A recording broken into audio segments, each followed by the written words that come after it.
Greetings. It is June 23rd, 2022, and this is going to be the last Torah class for a while, an unknown while.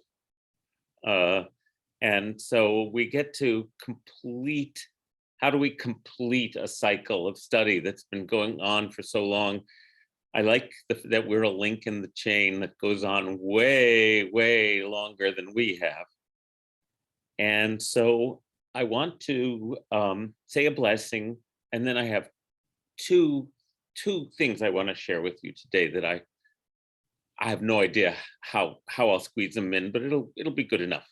And the blessing for studying Torah is Baruch Atah Adonai Eloheinu Melech Haolam Asher Kitshanu B'mitzvotav V'tzivanu La'asok B'divrei Torah. Blessed are you, source of life, who makes us holy with your mitzvot and has given us the mitzvah of engaging in words of Torah. Now, you know, in the prayer book, the prayer for studying Torah is a very interesting wording. It says, Ha'arevna. I'm not finding it, so I'll just share it with you. Rabbi Ellen, if you find it, please do. Wait, I'm almost there.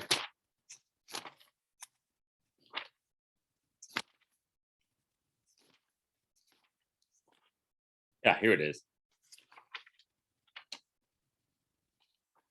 It says, in addition to that blessing we do, La'asok b'divrei Torah, there's this other one. It says, Ha'arevna Adonai Eloheinu et divrei Toratcha b'finu. Now, ha'arev can mean, what does it mean? Transmit to us, Adonai our God, your Torah's words into our mouth. But ha'arev can also mean sweeten.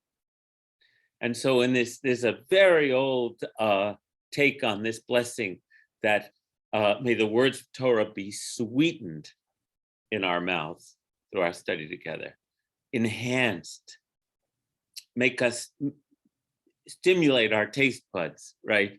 Isn't that a lovely image? And of course, it's gustatory. It's food related, which is a great way of how we think of ingesting knowledge and chewing on it and digesting it, all of that beautiful stuff.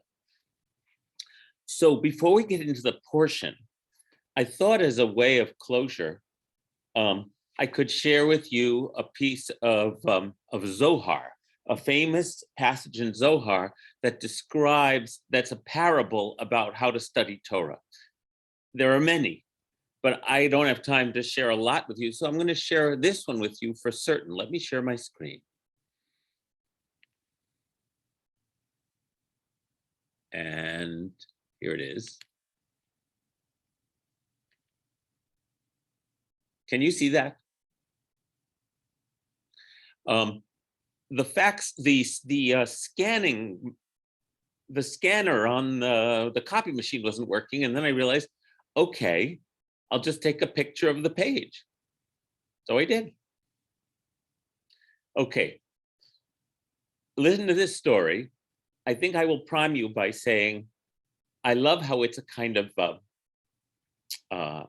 inversion of a typical spiritual story motif of that you have to get to the essence of the matter. And that means going off to the mountaintop. And this is the exact opposite, which I find so delightful as a way of understanding this approach to Torah that the Jewish people have taken for so long. While we're getting to the essence, we're also not. Here, listen to this. There was a man who lived in the mountains. He knew nothing about those who lived in the city. He sowed wheat and ate the kernels raw. One day he entered the city. They brought him good bread. He said, "What is this for?" They said, "Bread. To eat." He ate, and it tasted very good. He said, what's it made of? And they said, wheat. Later, they brought him cakes kneaded in oil. He tasted them and said, what are these made of? They said, wheat. Finally, they brought him royal pastry made with honey and oil. He said, and what are these made of? They said, wheat. He said, ah, I'm the master of all of these, for I eat the essence of all of these, wheat. Because of that view, he knew nothing of the delights of the world. They were lost to him. So it is with one who grasps the principle and does not know all those delectable delights deriving and diverging from that principle.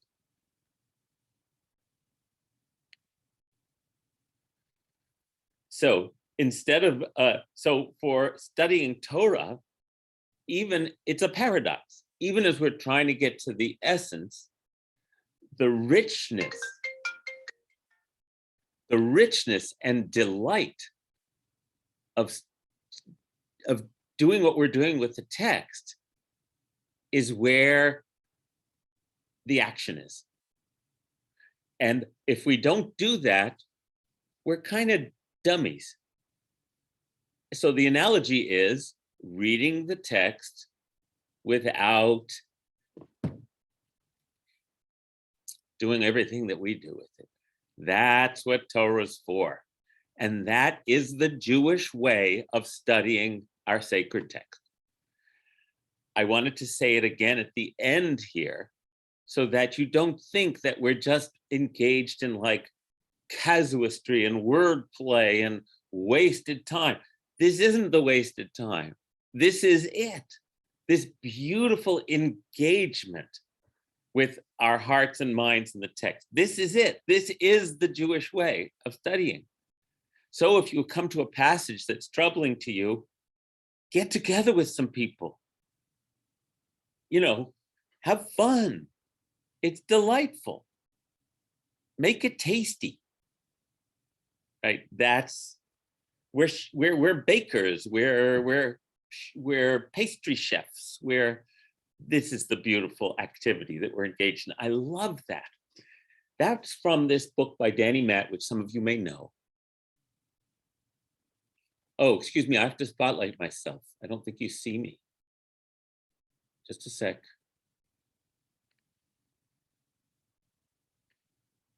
There.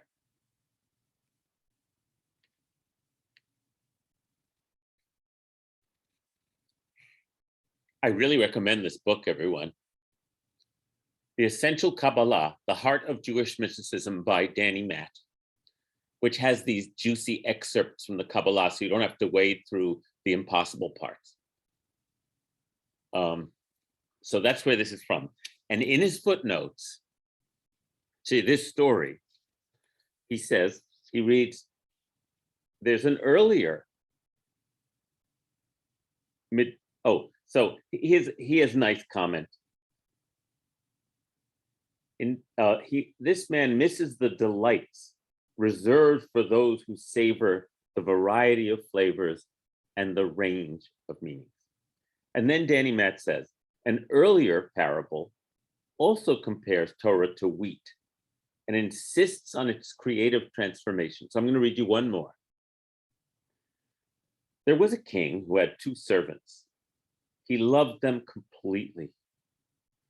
He gave each of them a measure of wheat and a bundle of flax.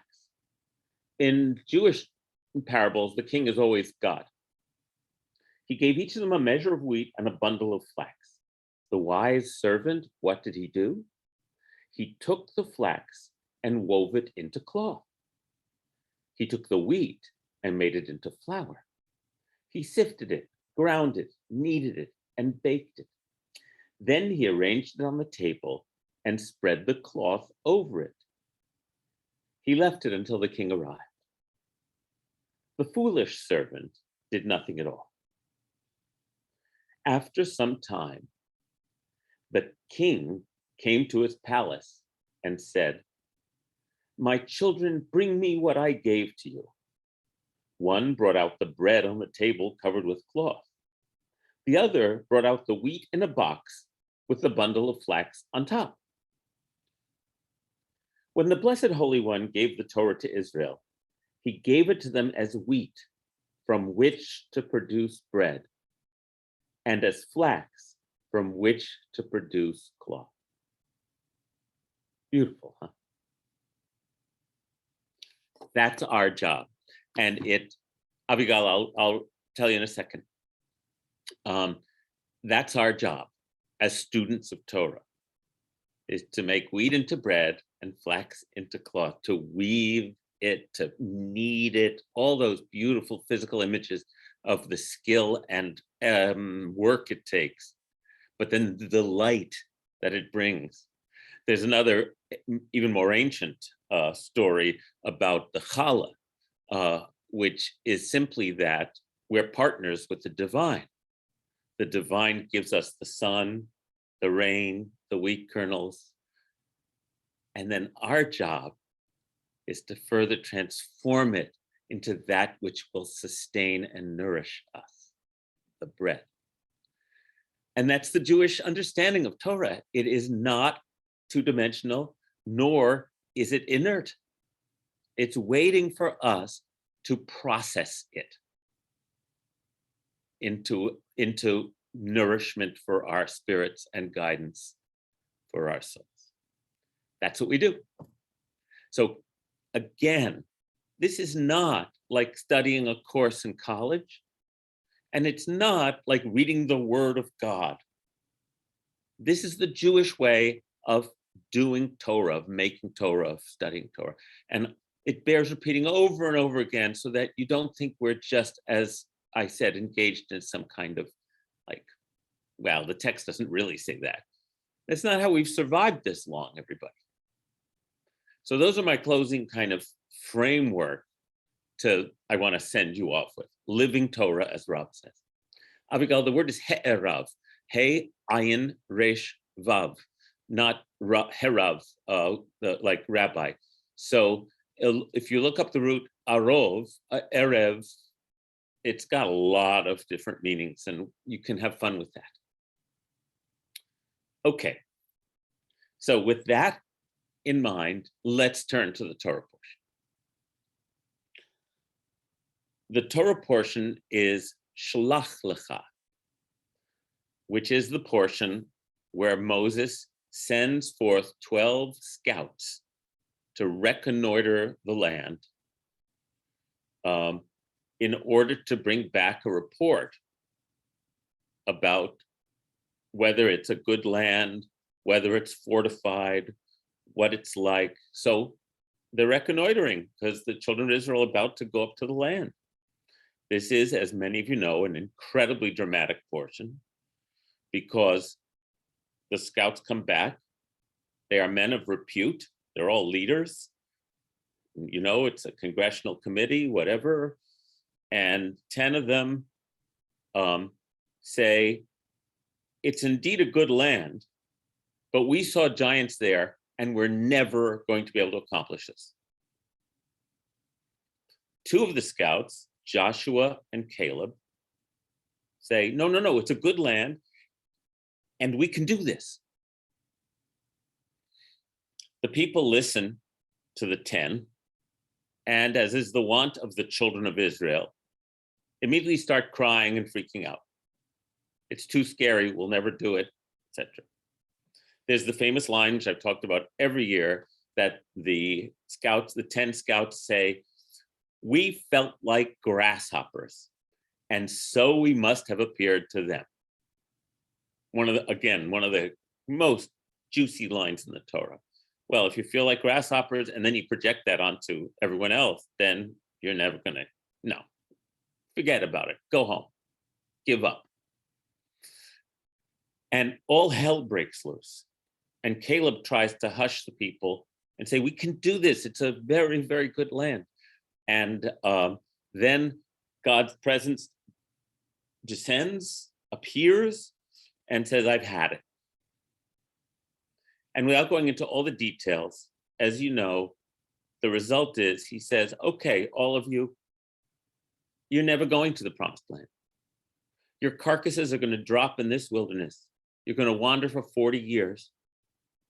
Only your children will enter the land.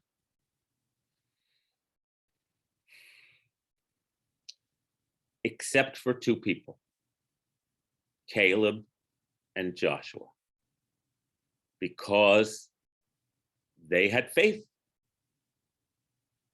that this was achievable.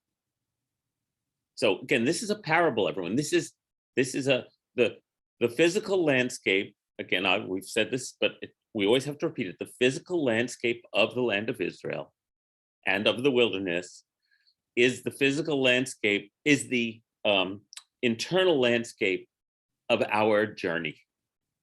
Are we going to be able to take it? Are we able to get there? Not if you think it's impossible. It's a classic story.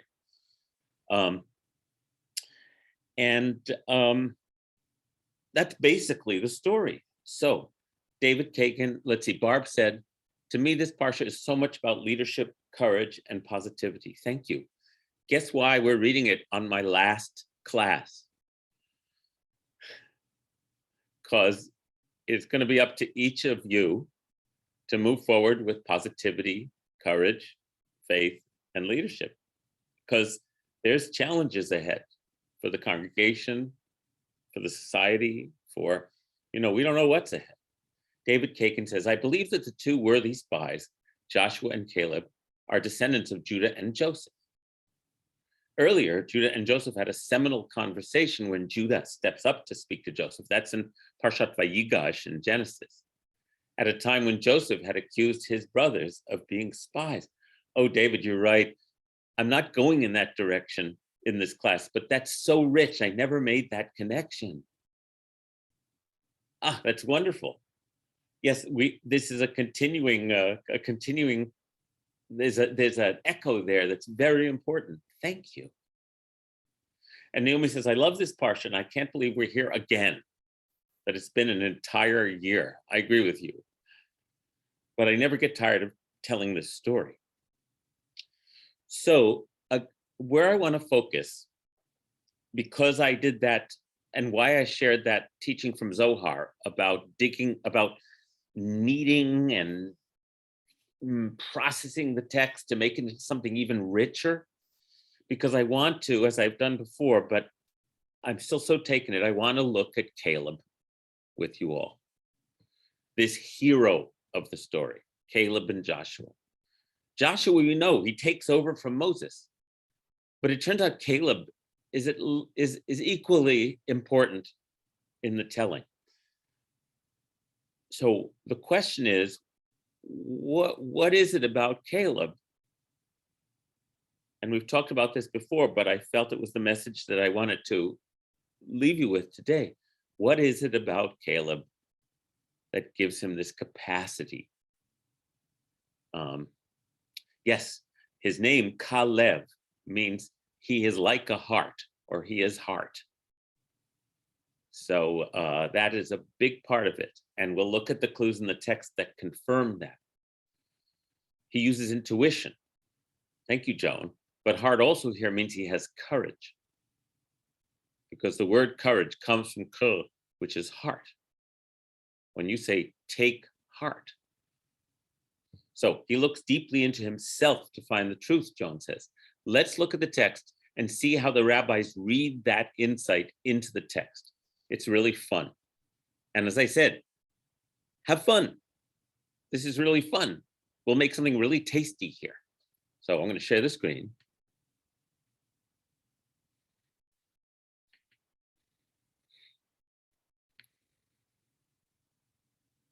There we go. So let's read this really closely. When Moses sent them, oh no, let me say something else first to set the stage. I looked up how many times Caleb is mentioned in this parsha, and then later in the book of Numbers, and then in the book of Deuteronomy, and then in the book of Joshua, and then in the book of Judges. Caleb doesn't go away. Caleb shows up over and over again. And okay, so let's start reading. When Moses sent them to scout the land of Canaan, Latur et haaretz, he said to them, Alu zeba negev, ve'alitem et hahar. Go up into the Negev, and then keep going up into the mountain or the hill country. So there's an ascent. Remember, we make aliyah to Israel, we go up. Jerusalem is 3,000 feet above sea level. But there's an ascent here. From where? They're coming from Egypt. Egypt is the place of descent, of tightness, of denigration, of degradation, smallness. And they're going to a promised land that is, in our understanding, when you get to the mountaintop, you have a big view, right? You've changed your perspective. And see, or item, et haaretz, the land, mahi, what is it? Ve'et ha'am, and the people, hayoshev aleha, who dwell there, hechazaku. Oh, I'm sorry, I have to leave, Gail. Take good care. Hechazaku, harafeh. Are they strong or weak? Hama'atu imrav, few or many. Uma haaretz, asher hu yoshev ba, hatovahi imra'ah. And is the land in which they dwell good or bad? Uma ha'arim asher hu yoshev. Are the towns they live in open or fortified? Uma haaretz. So we've got aretz, aretz, aretz. And is the land rich or poor, the soil? Hayesh ba'et. Oh, let's see what Naomi said. An ascent, expansion from the narrow place of stiff-neckedness to promise, optimism, and heart. So well said, Naomi. That is the journey that we hope to be on, the spiritual journey. So that when I die, when that time comes, I'm not clenched, I'm not fearful. Rather, I'm open and ready. That's the spiritual journey. There's another famous saying about Rabbi Meir, a great rabbi, when he said, when babies come into the world, their hands are clenched. And he's not dissing babies, don't worry. But that's who we are when we come into this world. We are grasping the world. And then we spend our life learning how to let it go so that we can live with openness and grace. Barbara asks, is there a relationship between Lev and Levite? Well, Lev is Lamed Bet, and Levi is Lamed Vav Yud. So I've never made that connection because the letters are different, but it would be a beautiful piece of bread making for you, if you know what I mean. Okay, this line is crucial. Does the land have an etz? Im ayin. Okay, is it wooded or not? However, we can also translate it, and this is where the rabbis go in their midrash. Hayesh ba etz. Etz is singular. Does it have the tree? Im ayin. Ayin means nothing.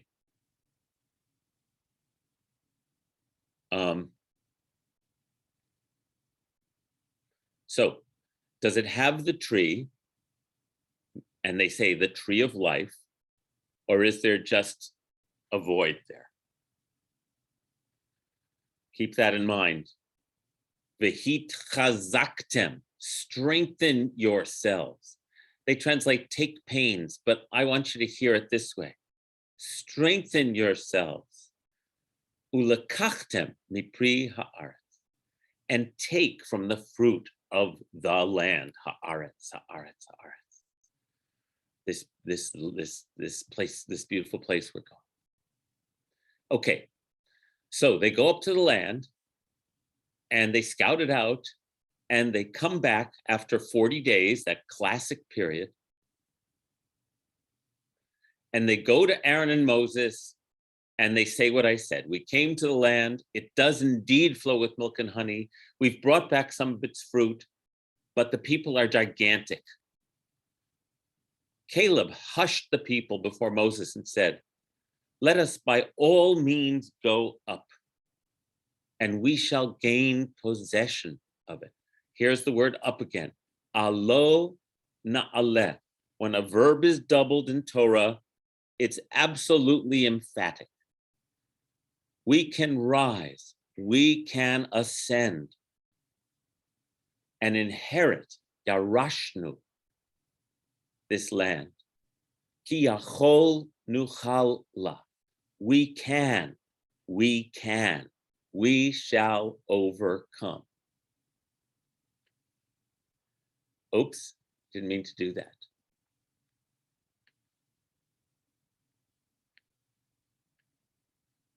That is Caleb's message. We shall overcome. Isn't that cool?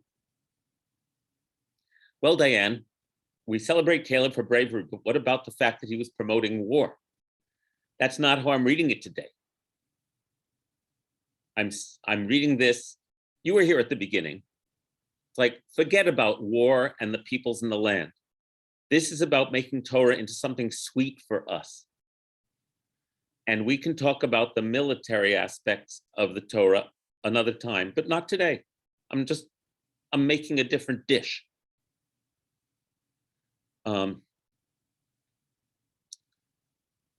In the Midrash, Caleb, that I'm citing, Caleb ascends. He used the word ascent over and over again and comes to a place, oh, I forgot a crucial spot. Forgive me. Oh my goodness. This will help.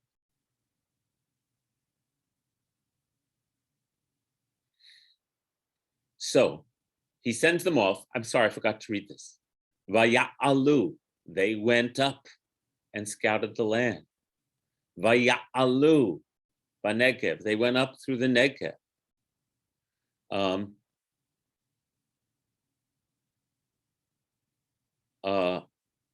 Wait, I'm missing a line here.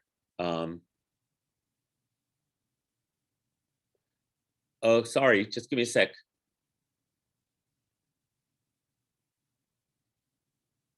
Bitem, Umaha Aretz, Richapur. Vaya'alu, here it is, sorry. Vaya'alu Vanegev, Vayavo ad Chevron. Okay, here's what the rabbis do with this. They went up to the Negev, Vayavo ad Chevron.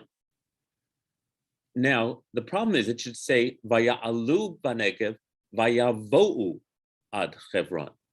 And they came to Chevron. But it says they went up to the Negev and he came to Chevron. Okay, keep that in mind. For some reason, it's singular. Now, I think I'm going to pause and look at you all for a minute.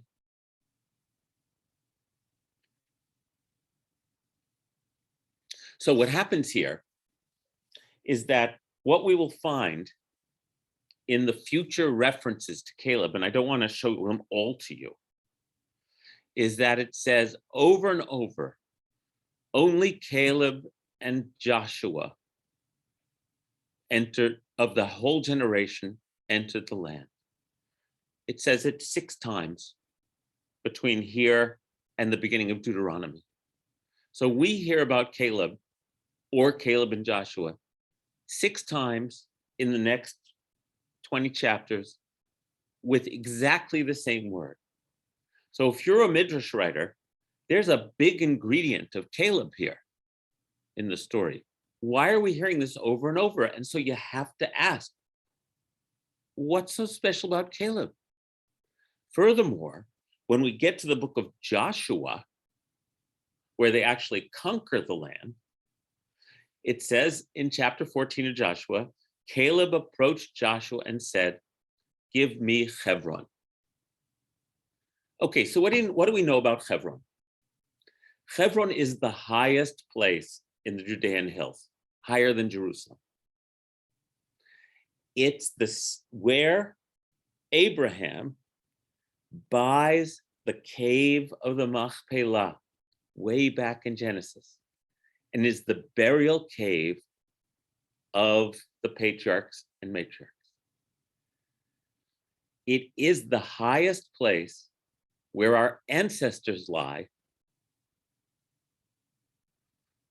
in the promised land.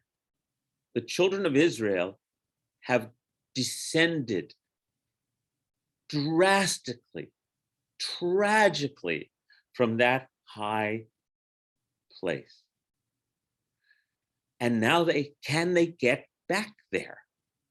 Right? That's the question. Abraham was there. Can they return to that elevated state? So this is all mythology.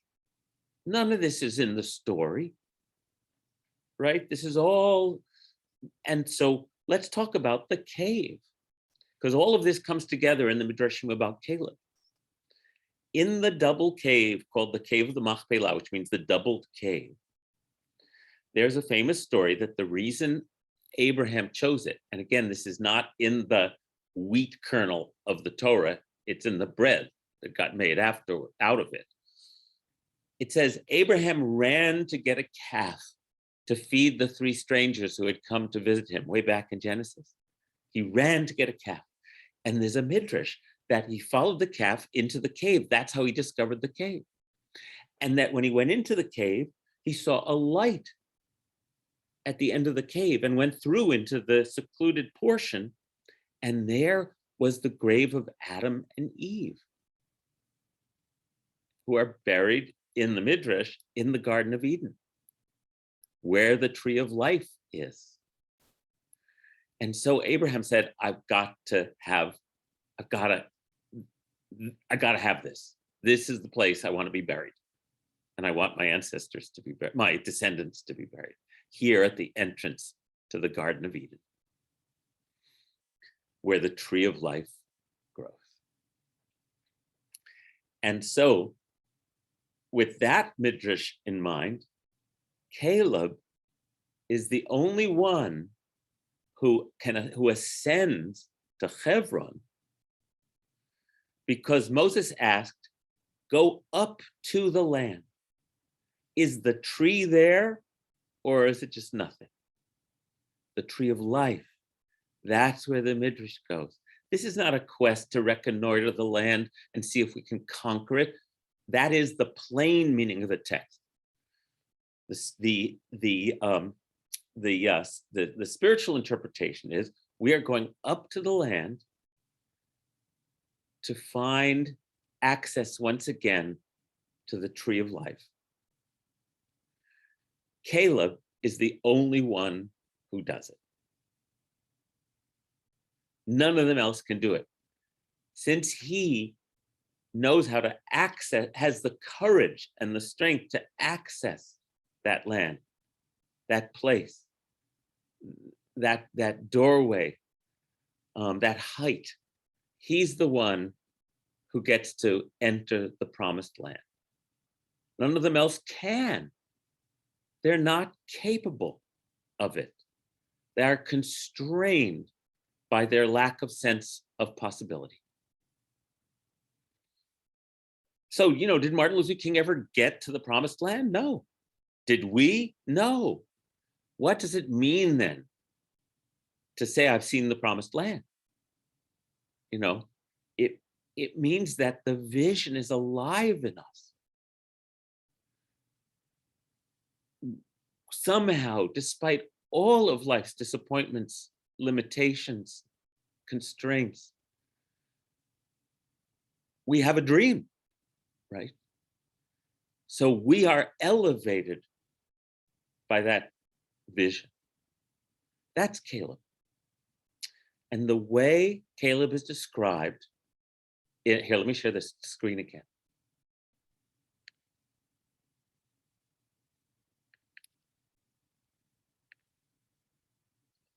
The way Caleb is described in chapter 14, verse 24.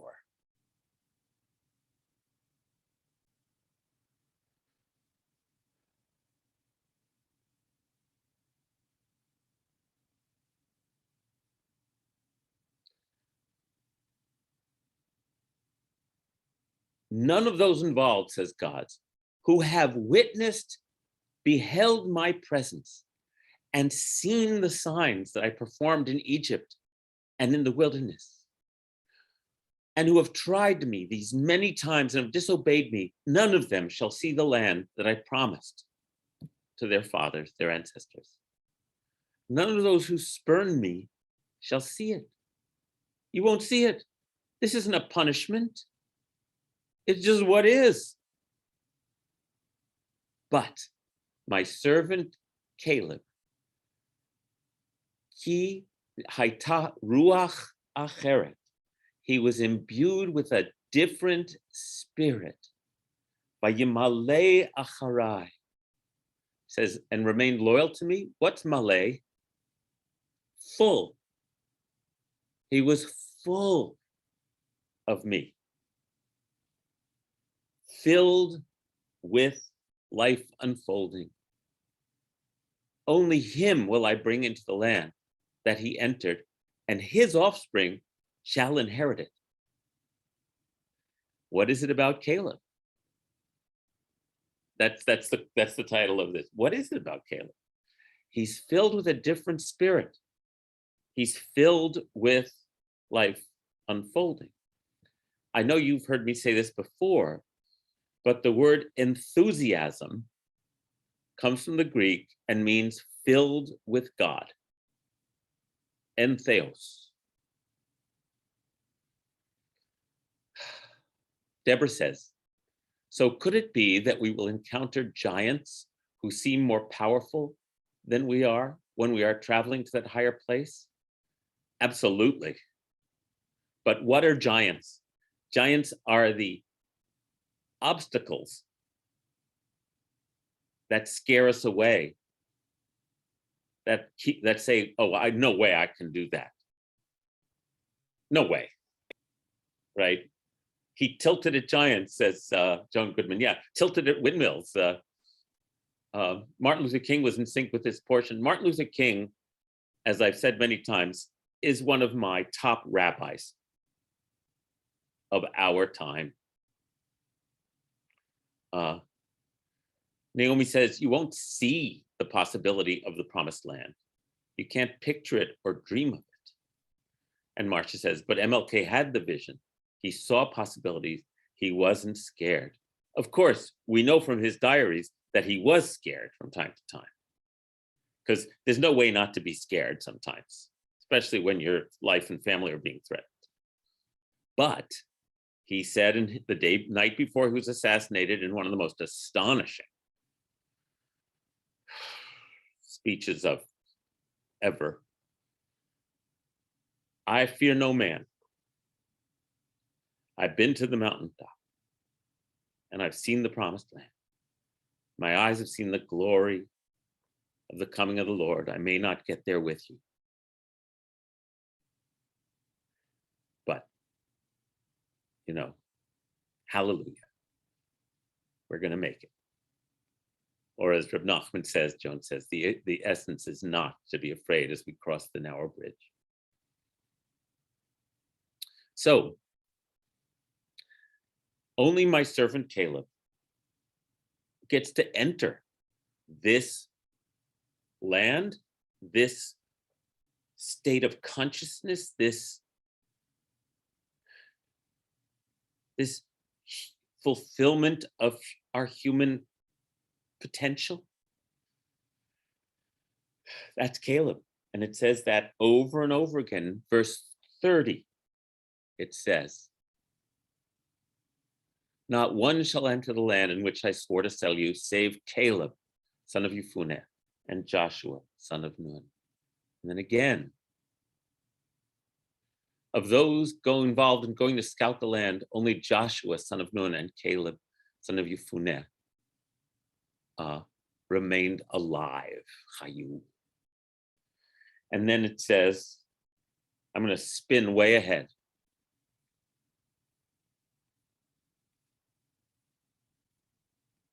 Later in the book of Numbers, it says again, it's a very long chapter, 65. For Adonai had said of them, they shall die in the wilderness. Not one of them survived except Caleb, son of Jephunneh, and Joshua, son of Nun. And then in chapter 32,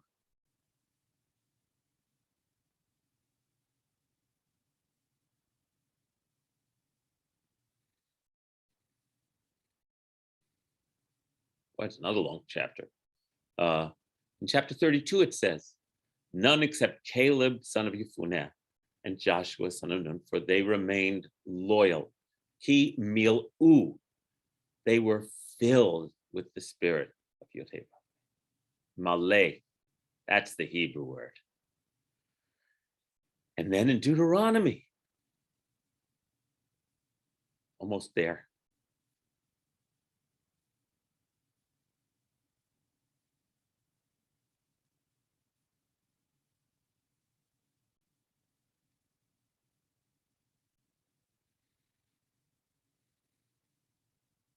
Oh, I have to go all the way back to get to Deuteronomy. Okay, sorry, gang.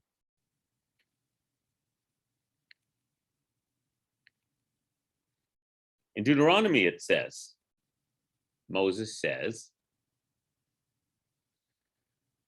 none of those involved, this evil generation, shall see the good land that I swore to give to your fathers, says God. None except Caleb, son of Jephunneh. He shall see it. And to him and his descendants will I give the land on which he set foot, because he was mileh. He was full of the spirit of life unfolding. Then I'm going to share with you Joshua, filled with the Spirit. Thank you. Now I'm going to show you, hold on, how am I doing here? Book of Joshua.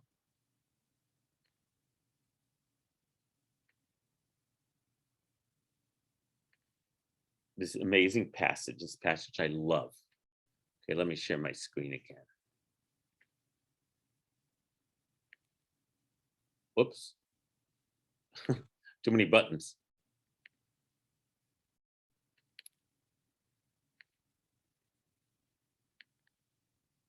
There we go.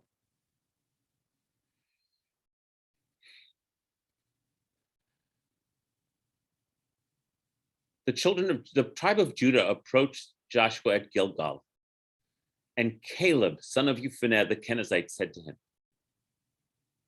you know the instructions Yod-Heh gave at Kadesh Barnea, the man of God, concerning you and me, to Moses, the man of God, concerning you and me. Everybody, this is 40 years later. Okay. The incident we're reading in our portion today this is now 40 years later. 45 years later.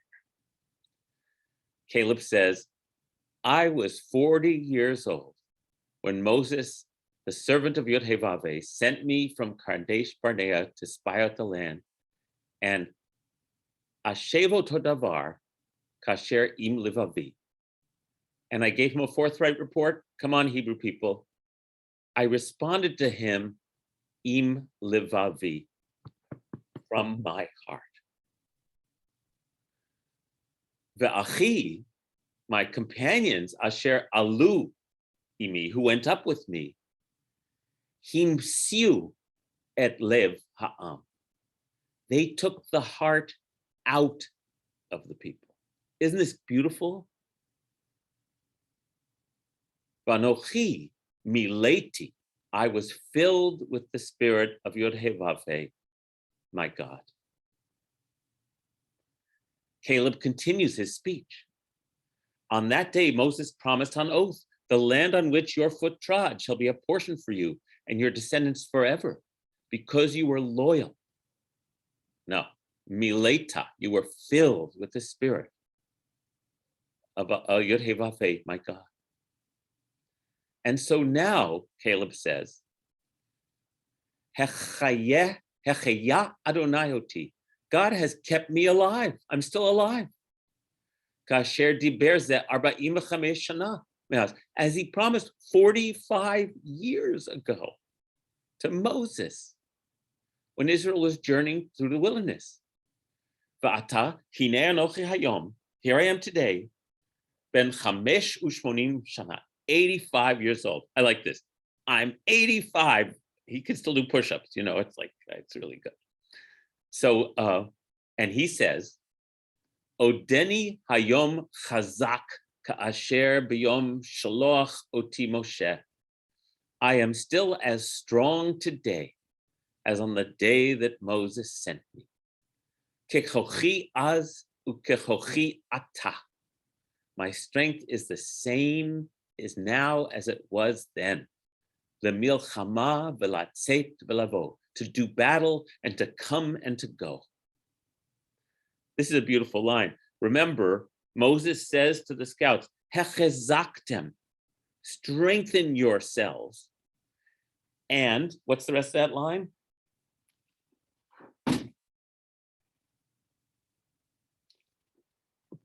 I don't want to go scrolling all the way back, just a sec. But here we go.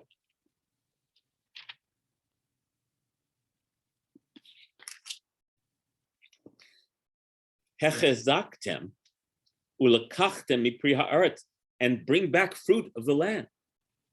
So Caleb's strength.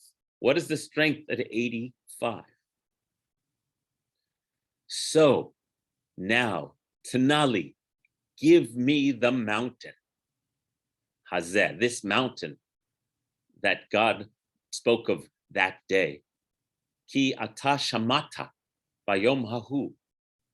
Though you two heard on that day that the giants are there and fortified cities, I said, but God will be with us and we will inherit this land.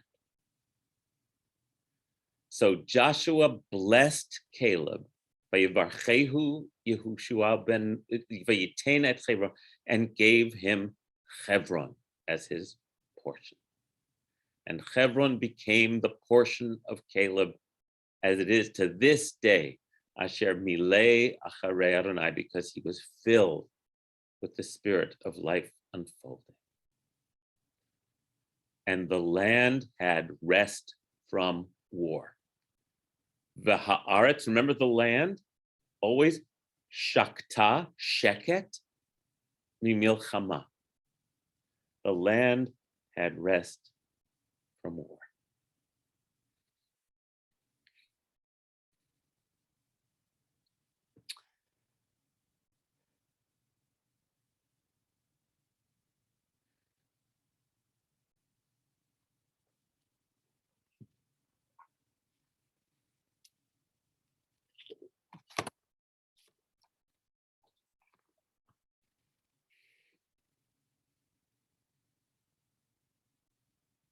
So Caleb's heart is as strong as it was when he was 40 and he's 85. Whereas the other scouts took the heart out of the people.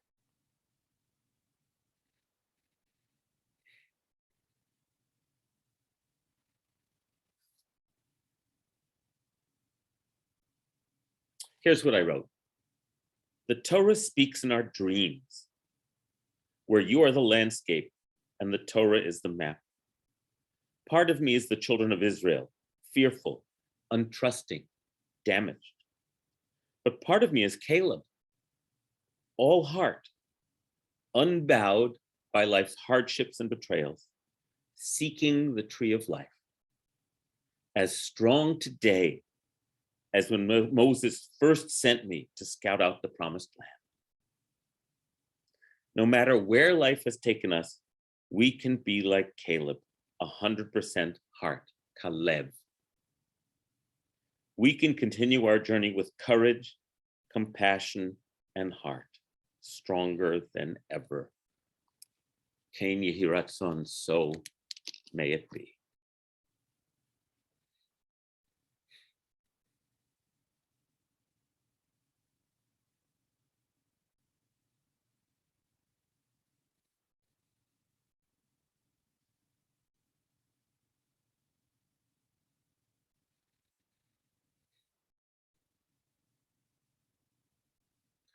filled with the spirit of Yod Heh Vav Heh. It says it over and over and over again. Not shrinking from life, not shrinking ourselves, not thinking we're just a grasshopper. If our mouths, says Abigail, were filled as water, ilu finu male shira kayam. If our mouths were filled like the ocean is filled with water, and our mouths were filled with song. Yes, something worthy to strive for. Let's go all the way back to the beginning. Taking the kernels of wheat that life gives us and using our God-given abilities to transform them into something nourishing and tasty and delightful and rich that we can set before our friends. That's a great food metaphor, but it can also be how we transmute life into something nourishing for everyone else by being like Caleb. And Abigail says, and you are our holy elevator operator, taking us to a higher level. Thanks, Abigail. I've said this before, but it's one of my, what do you call it? Watchwords? One of those things you just carry with you all the time. When Ellen and I needed to see a counselor many years ago, when one of our kids was having a tough time, she said, I'll just say it. She said, when you take the down elevator, you don't have to take it to the bottom floor. Since you're talking about elevators. And I always remember that. You know how you get in your own particular kind of tailspin? Each one of us has it. You don't have to ride it all the way to the bottom. Get off the damn thing and keep going and keep directing, I love that. I'm glad you like that reading, Meg. Thank you. I'm delighted because I'm quoting Midrash, and the thing the rabbis knew was they knew the whole Torah. So when they see Caleb here in the book of Numbers, they know Caleb in the book of Joshua. They got the whole arc. And so so it was through Midrash that I learned these insights. That's beautiful. Midrash is that baking and preparing and grinding and chopping and putting in the je ne sais quoi in special sauce that, not to mention the yeast that in this case can lift everything up, can aerate that hard nut and make it something that's full of spaciousness and delight.